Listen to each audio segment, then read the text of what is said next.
Hi നമസ്കാരം. വ്ളോഗേട്ടനാണ്. നമ്മുടെ കടപ്പുറത്ത് തന്നെയാണ് കേട്ടോ. ഇത് കണ്ടോ, ഇതെന്താന്ന് മനസ്സിലായോ? തെങ്ങുകളാണ്, നിറച്ച് തെങ്ങുകൾ കൂട്ടിയിട്ടുള്ളതുണ്ടോ. ഇത് എന്താ സംഭവം എന്ന് വെച്ചാൽ, നമ്മുടെ ഇവിടെ കടപ്പുറത്ത് കുറേ തെങ്ങുകൾ തല പോയി നിന്നിരുന്നല്ലോ.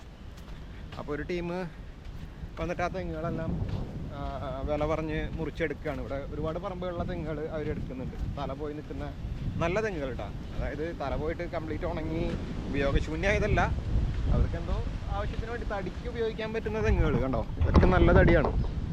നല്ല തടിയുള്ള തെങ്ങുകളെല്ലാം അവിടെ നിന്നൊക്കെ മുറിച്ചെടുത്ത് കൊണ്ടുപോവാണ്. അപ്പോൾ കുറച്ചാളോടും കഴിഞ്ഞാൽ മഴക്കാലമൊക്കെ തുടങ്ങി കുറച്ച് കഴിഞ്ഞാൽ ചിലപ്പോൾ വെള്ളം കയറി ആ തെങ്ങുകളൊക്കെ അങ്ങ് മറിഞ്ഞ് വീണ് കടലിൽ കൊണ്ടുപോകും. അതിനേക്കാളും ഭേദം കിട്ടുന്ന പൈസയ്ക്ക് കൊടുത്തൊഴിവാക്കല്ലേ. ചെറിയ പൈസയ്ക്കാണ് കൊണ്ടുപോകുന്നത്, എന്നാലും ആ കിട്ടുന്നതാവട്ടെ. ആ പറമ്പുകാർക്ക് ഈ പറമ്പ് കൊണ്ട് ഇനിയിപ്പോൾ ഇങ്ങനെ ഇട്ടിട്ട് യാതൊരു ഉപകാരവും ഇല്ല. അപ്പോൾ ഇങ്ങനെ കിട്ടിക്കഴിഞ്ഞാൽ അതെങ്കിലും ആവുമല്ലോ. അപ്പോൾ അതുകൊണ്ട് അവിടത്തേക്ക് ഒരുപാട് തെങ്ങുകൾ, കുറേ തെങ്ങുകൾ ഇപ്പോൾ നിൽക്കുന്നത് കാണുന്നില്ല. അതൊക്കെ ഒന്നിനും കൊള്ളാത്ത തെങ്ങുകളാട്ടോ. പല പോയിട്ട് ഒരുപാട് കാലം അങ്ങനെ നിന്ന് ഉണങ്ങി ദ്രവിച്ച് നിൽക്കുന്ന തെങ്ങുകളാണ്. അതൊന്നും കൊടുത്തിട്ടും കൊണ്ടുപോയിട്ടൊന്നും ആർക്കും കാര്യമില്ല. വിറകിന് പോലും ഉപയോഗിക്കാൻ പറ്റാത്ത സ്ഥിതിയിലായിട്ടുണ്ട്. അപ്പോൾ നല്ല തെങ്ങുകളൊക്കെ ഇവിടെയുള്ള മിക്കവാറും പറമ്പുകാർ കൊടുത്തു. അപ്പോൾ അവരിങ്ങനെ കൊണ്ടുപോയിക്കൊണ്ടിരിക്കുക. ട്രാക്ടറിലും JCB-ലൊക്കെ ആയിട്ട് അവിടെ നിന്നൊക്കെ ഇങ്ങനെ വലിച്ചു കൊണ്ടുവന്നിട്ട് അവിടെ എല്ലാം കൂടെ ഒരുമിച്ച് കൂട്ടിയിട്ടിരിക്കുക കേട്ടോ. ആദ്യം ക്രെയിൻ വന്ന് കൊണ്ടുപോകാനായിട്ട്, പക്ഷേ ക്രെയിൻ ഇവിടെ മണ്ണിൽ താന്നിട്ട് അങ്ങോട്ട് പോകാൻ പറ്റിയില്ല. അങ്ങനത്തെ മണലാണ്. എന്നിട്ട് ആ ക്രെയിനിനെ കൊണ്ടുപോകാൻ വേറെ ക്രെയിൻ വന്ന്, അങ്ങനെ ക്രെയിനിനെ കൊണ്ടുപോയി. ക്രെയിനിന് പറ്റിയില്ല. ഇപ്പോൾ ട്രാക്ടർ കൊണ്ടാണ് വലിച്ചു കൊണ്ടുപോയി അവിടെ ഇടുന്നത്. ഓരോ തെങ്ങുകൾ അല്ലെങ്കിൽ രണ്ടെണ്ണൊക്കെ ആയിട്ട് അവിടെ നിന്ന് വലിച്ചു കൊണ്ട് അവിടെ കൊണ്ട് ഇടാറുണ്ടോ ട്രാക്ടർ കൊണ്ടിട്ട്. ഇപ്പോൾ കടൽ ഇപ്പോൾ സമയം 11:30-12 മണിക്ക് ആവണ സമയം. ഇറക്കമാണ്.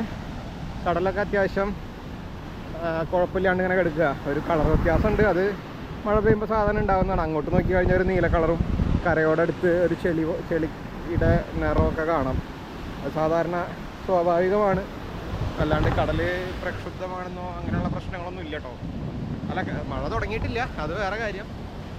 വേനൽ മഴ പെയ്യുന്നുണ്ട്. ഇന്നലെ രാത്രി പെയ്തിരുന്നു. പകലിപ്പോൾ ഇപ്പം നല്ല വെയിലാണ്. രാവിലെ നല്ല മൂടി നിൽക്കുമായിരുന്നു, മഴക്കാരൊക്കെ മൂടി നിൽക്കുമായിരുന്നു. ഇപ്പം നല്ല വെയിലായിട്ടുണ്ട്. അപ്പോൾ അങ്ങനെ എന്തായാലും ജസ്റ്റ് ഒന്ന് നടന്നു നോക്കാൻ വെച്ച് ഇറങ്ങിയതാണ്. വെയിലാണെങ്കിലും അത്രയ്ക്ക് അങ്ങോട്ട് ചൂടൊന്നുമില്ല. വേനൽക്കാലത്തിൻ്റെ രീതിയിലുള്ള ചൂടൊന്നുമില്ല കേട്ടോ.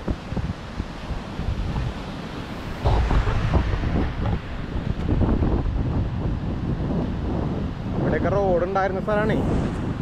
റോഡ് ഇതിൻ്റെ അടിയിൽ കൂടെയൊക്കെ റോഡ് പോകുന്നുണ്ട്. ആ റോഡ് കടലിൽ പോയി ഇവിടെ എവിടെയാണെന്ന് മനസ്സിലാവണില്ല. ഇപ്പോൾ റോഡ് ഉണ്ടായിരുന്നത് ഇവിടെ ഒരു വീടുണ്ടായി. ആ വീടിൻ്റെ പിന്നെ അവിടെ കഷ്ണങ്ങളൊക്കെ എടുക്കുന്നതുകൊണ്ട് നമുക്ക് ഏകദേശം അവിടെയാണെന്ന് ഇപ്പോൾ മനസ്സിലാക്കാം. കുറച്ചുകൂടി കഴിഞ്ഞാൽ അറിയില്ല. ആ വീടിൻ്റെ ഫ്രണ്ടിൽ കൂടെ ആയിരുന്നു റോഡ് പോയിരുന്നത്. അപ്പോൾ ഏതാണ്ട് ഈ ഭാഗത്ത് കൂടെ തന്നെ ആയിരിക്കും റോഡ് പോയിരുന്നതെന്ന് വിചാരിക്കാം.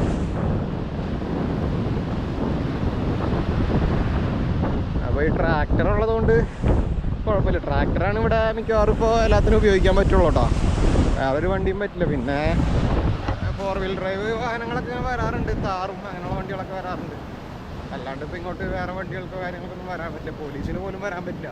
പോലീസിലൊക്കെ പോലീസ് വരാറുണ്ട്. പോലീസ് അവിടെ വരെ വരുള്ളൂ. അത് കഴിഞ്ഞാൽ പിന്നെ പോലീസിന് പിന്നെ നമ്മുടെ പോലീസിന് 4 വീൽ ഡ്രൈവ് വാഹനങ്ങളൊന്നും ഇല്ലല്ലോ നമ്മുടെ ഈ പ്രദേശങ്ങളിലൊന്നും. അപ്പോൾ അതുകൊണ്ട് പോലീസുകാർക്ക് പോലും ഈ ഏരിയയിലേക്കൊന്നും വരാൻ പറ്റില്ല. അങ്ങനത്തെ ഒരു ഏരിയ ആണ്. കണ്ട വീടിൻ്റെ ഇതൊക്കെയാണ് കിടക്കുന്നത്. ഇവിടെ പൊളിഞ്ഞു പോയ വീടിൻ്റെ അവശിഷ്ടങ്ങളൊക്കെയാണ്. അപ്പോൾ അങ്ങനെ പോയിട്ടുണ്ടെങ്കിൽ ഇവിടെയൊക്കെ തെങ്ങുകളൊക്കെ മുറിച്ചിട്ടുള്ളതാണ്ടോ. ഇതൊക്കെ ഇനി കൊണ്ടുപോകാനുള്ളതാട്ടോ. കൊണ്ടുപോകാനുള്ളതും പിന്നെ ചിലതൊക്കെ നാശമായ തെങ്ങുകൾ ഇതാകണ്ട. ഇതൊക്കെ ദ്രവിച്ചു പോയി തെങ്ങ്. ഇതൊന്നും അവർ കൊണ്ടുപോകണ്ടാവില്ല. കൊണ്ടുപോയിട്ട് കാര്യമില്ല. ഇത്രയും ദ്രവിച്ച തെങ്ങൊന്നും. അങ്ങനത്തെയൊക്കെയാണ് ഇവിടെ ഇട്ടിട്ടുള്ളതെന്ന് തോന്നുന്നു. അല്ല, നല്ലതൊക്കെ കൊണ്ടുപോകാൻ പറ്റിയതൊക്കെ കൊണ്ടുപോയിട്ടുണ്ട് അവർ. കുറേ എണ്ണങ്ങൾ കിടക്കുന്നുണ്ട്. ശരിക്കും നോക്കുമ്പോൾ മുമ്പ് തലപോയ തെങ്ങുകളെങ്കിലും ഇവിടെ ഇങ്ങനെ കണ്ടിരുന്നു. അപ്പോൾ ശരിക്കും ഒരു മൈതാനം പോലെ അങ്ങ് വെളുത്തുട്ടാ. നോക്കി ഈ ഒരു പ്രദേശം ഒന്നും ഇല്ലാത്തൊരവസ്ഥയായി. ഇതിൻ്റെ നേരെ അങ്ങോട്ട് നോക്കിക്കഴിഞ്ഞാൽ എൻ്റെ വീട് ഇതിൻ്റെ നേരെ അപ്പുറത്താണ് കേട്ടോ.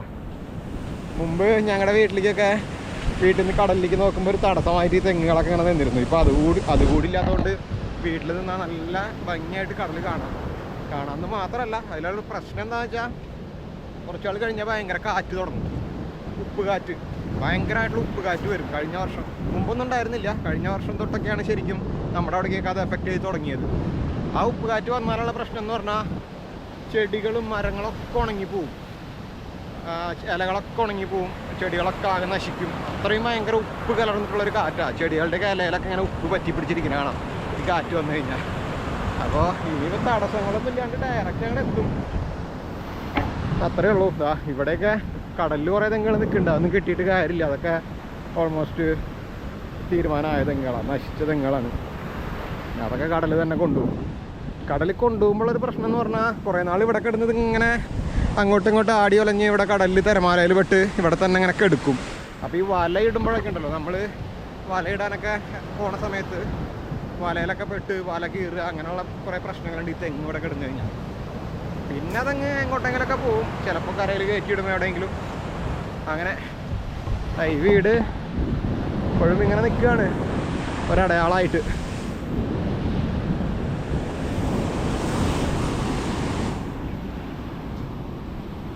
തകരും, എന്തായാലും ഇത്തവണ തകരും, അത് ഉറപ്പാണ്.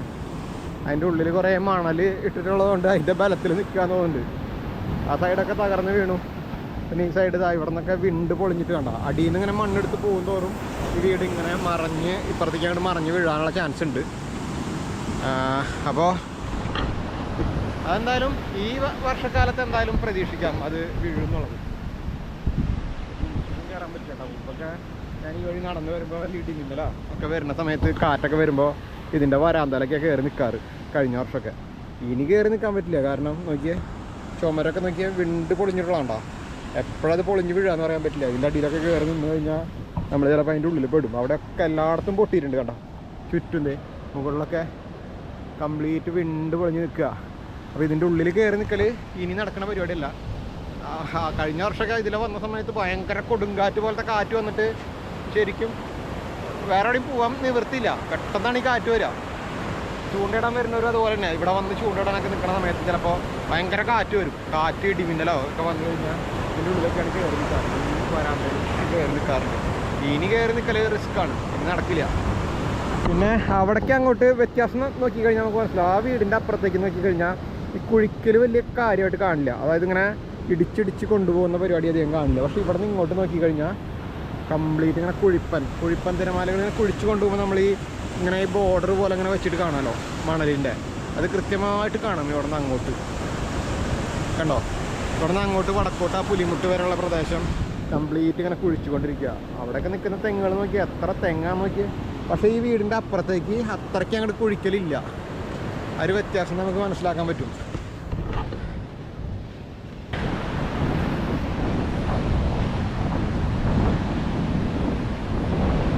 എന്തായാലും ചൂണ്ടയിട്ട് നോക്കണം. ഇന്ന് വൈകിട്ടോ നാളെയൊക്കെ ആയിട്ടൊന്ന് ചൂണ്ടയിടാൻ ഇറങ്ങി നോക്കണം. എന്നിട്ട് എന്തെങ്കിലും ഉണ്ടെങ്കിൽ പറയാട്ടോ. മീൻ കിട്ടുന്നുണ്ടെങ്കിൽ പറയാം. കുറേ പേരൊക്കെ വിളിച്ച് ചോദിക്കാറുണ്ട്. ദൂരം നിന്ന് വരുന്നവരൊക്കെയാണ്. അവരിപ്പോൾ ഇവിടെ വന്നിട്ട് ബുദ്ധിമുട്ടാവുണ്ടല്ലോ വെച്ചിട്ട് എന്നെ വിളിച്ച് ചോദിക്കാറുണ്ട് മീൻ അടിക്കുന്നുണ്ടോ എന്നൊക്കെ. കാരണം ഇത്രയും ദൂരം നിന്ന് ചൂണ്ടയും സാധനങ്ങളൊക്കെ കൊണ്ട് ഇവിടെ വന്നിട്ട് വെറുതെ മടങ്ങി പോണത് ഒരു ബുദ്ധിമുട്ടല്ലേ. അപ്പോൾ അങ്ങനെ ഞാൻ എന്തായാലും അടുത്ത ദിവസങ്ങളായിട്ട് എന്തായാലും ചൂണ്ടയിടാൻ ഇറങ്ങി നോക്കണമെന്ന് വിചാരിച്ചിട്ടുണ്ട്. അപ്പോൾ ശരിക്കും ഈ ഒരു ഭാഗം കംപ്ലീറ്റ് വെളുത്തു തെങ്ങൊക്കെ പോയപ്പോൾ. ഇനിയിപ്പോൾ കാര്യമായിട്ടൊന്നുമില്ല. അതാ അങ്ങോട്ട് കടന്നാൽ അതാ ഒരു പുഴയിലേക്ക് മുട്ടി. പിന്നെ അങ്ങോട്ട് തീരുമാനമായി. ഇപ്പം നമുക്ക് വലിയ പ്രതീക്ഷയൊന്നുമില്ല. ഞാൻ മുമ്പ് പറഞ്ഞിരുന്നു ഇവിടെ തീരദേശ ഹൈവേ വരാൻ പോകുന്നു എന്നുള്ളൊരു സംഭവം വന്നപ്പോൾ നമുക്കൊരു പ്രതീക്ഷ ഉണ്ടായിരുന്നു. അതായത് ഇവിടെ ഇനിയും ജീവിക്കാം എന്നുള്ളൊരു പ്രതീക്ഷ. അതായത് തീരദേശ ഹൈവേ ഒക്കെ വന്നു കഴിഞ്ഞാൽ അതിൻ്റെ ഭാഗമായിട്ട് പിന്നെ മറ്റേ ഇവിടെ കടൽ ഭിത്തി നിർമ്മിക്കുന്നതിൻ്റെ ഭാഗമായിട്ട് നബാർഡുകാരൊക്കെ വന്ന് നോക്കിയിരുന്നു. നബാർഡിൻ്റെ ഉദ്യോഗസ്ഥരും ഒക്കെ വന്ന് നോക്കിയിട്ടുണ്ടായിരുന്നു. ചെല്ലാനം മാതൃകയിൽ ടെട്രാപോഡ് കടൽ ഭിത്തിയാണ് പ്ലാൻ ചെയ്യുന്നതെന്നാണ് പറഞ്ഞത്. അതിനുവേണ്ടിയുള്ള ഒന്നാം ഘട്ടമായിട്ട് അവർ വന്ന് നോക്കുകയും ഇവിടുത്തെ ആളുകളൊക്കെ ആയിട്ട് സംസാരിക്കുകയും ഒക്കെ ചെയ്തിട്ടുണ്ടായിരുന്നു. പുറത്തുനിന്നുള്ള ആൾക്കാരാണ്, മലയാളികളൊന്നുമല്ല. നബാർഡിൻ്റെ ഉദ്യോഗസ്ഥരും അതുപോലെ കുറച്ച് ആളുകളൊക്കെ വന്നിട്ടുണ്ടായിരുന്നു. അപ്പോൾ അവർ എന്നോടൊക്കെ ഒന്ന് സംസാരിച്ചിരുന്നു. ഇവിടെ അന്നത്തെ പഞ്ചായത്ത് പ്രസിഡൻറ്റും ഒക്കെ ഉണ്ടായിരുന്നു. ഞങ്ങളൊക്കെ സംസാരിച്ചാണ്. അപ്പോൾ അതൊക്കെ കണ്ടപ്പോൾ നമുക്കൊരു പ്രതീക്ഷയൊക്കെ വന്നതാണ്. ഇവിടെ ഇനിയും ജീവിച്ചു പോവാം. പിന്നെ തീരദേശ ഹൈവേ വരുന്നു, അത് വലിയൊരു വികസനമാണ്. ഞങ്ങളെപ്പോലുള്ള തീരദേശവാസികൾക്ക് ഈ ട്രഡീഷണൽ ആയിട്ടുള്ള ഈ മീൻപിടുത്തവും അതുപോലുള്ള പരിപാടികളും മാത്രമല്ലാണ്ട് എന്തെങ്കിലുമൊക്കെ ടൂറിസവും അതുമായിട്ട് ബന്ധപ്പെട്ട കാര്യങ്ങളിലൊക്കെ എൻഗേജ്ഡ് ആയിട്ട് നമ്മുടെ ലൈഫ് സ്റ്റൈൽ തന്നെ കുറച്ച് മെച്ചപ്പെടുമെന്നൊക്കെ വിചാരിച്ച ഒരു പ്രൊജക്റ്റും കൂടിയായിരുന്നു തീരദേശ ഹൈവേ. ഇനിയിപ്പോൾ അതിൻ്റെയൊക്കെ ഭാവി എന്താവുമെന്നൊന്നും അറിയില്ല. കാരണം തീരദേശ ഹൈവേ കിഫ്ബിയുടെ ഒരു പ്രൊജക്റ്റാണല്ലോ. ഇപ്പോൾ നമ്മൾ വാർത്തകളിലൊക്കെ കണ്ടു കിഫ്ബി കിഫ്ബി നിർത്തലാക്കാൻ ആലോചിക്കുന്നതായിട്ടൊക്കെയുള്ള വാർത്തകളൊക്കെ കണ്ടു. സിൽവർ ലൈൻ പദ്ധതി ഉപേക്ഷിച്ച പോലെ ഈ പദ്ധതിയും അങ്ങനെയൊക്കെ ഉപേക്ഷിക്കപ്പെടുകയാണെങ്കിൽ, പുതിയ സർക്കാർ കയറിയ സമയത്ത് ബഹുമാനപ്പെട്ട മുഖ്യമന്ത്രി പറഞ്ഞത് കഴിഞ്ഞ സർക്കാർ തുടങ്ങി വെച്ച പദ്ധതികൾ ഉപേക്ഷിക്കില്ല, അത് തുടർന്നു കൊണ്ടുപോകും എന്നൊക്കെയാണ് പറഞ്ഞത്. പക്ഷേ എന്താണെന്ന് പറയാൻ പറ്റില്ല, എല്ലാം രാഷ്ട്രീയമല്ലേ. നമ്മുടെ നാടിൻ്റെ ഒരു പ്രശ്നം അതാണ്. ഒരു സർക്കാർ ഒരു പദ്ധതി എന്തെങ്കിലുമൊക്കെ സ്റ്റാർട്ട് ചെയ്ത് വയ്ക്കും, അടുത്ത സർക്കാർ വരുമ്പോൾ അത് ഉപേക്ഷിക്കും, എന്നിട്ട് അവർ വേറെ എന്തെങ്കിലും തുടങ്ങും. പിന്നെ 5 വർഷം കഴിയുമ്പോൾ അത് വീണ്ടും മാറും, അവർ വീണ്ടും അതുപോലെ തന്നെ റിപ്പീറ്റ് ചെയ്യും. അതിങ്ങനെ റിപ്പീറ്റ് ചെയ്ത് പോകും.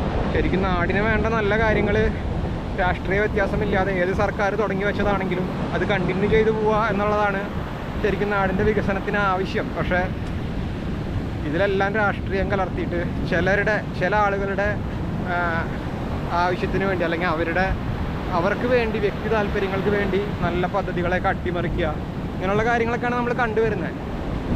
നമ്മൾ അറിഞ്ഞിടത്തോളം തീരദേശ ഹൈവേ എന്ന് പറയുന്നത് തീരദേശത്തിന് തികച്ചും ആവശ്യമായിട്ടുള്ളൊരു പദ്ധതിയാണ്.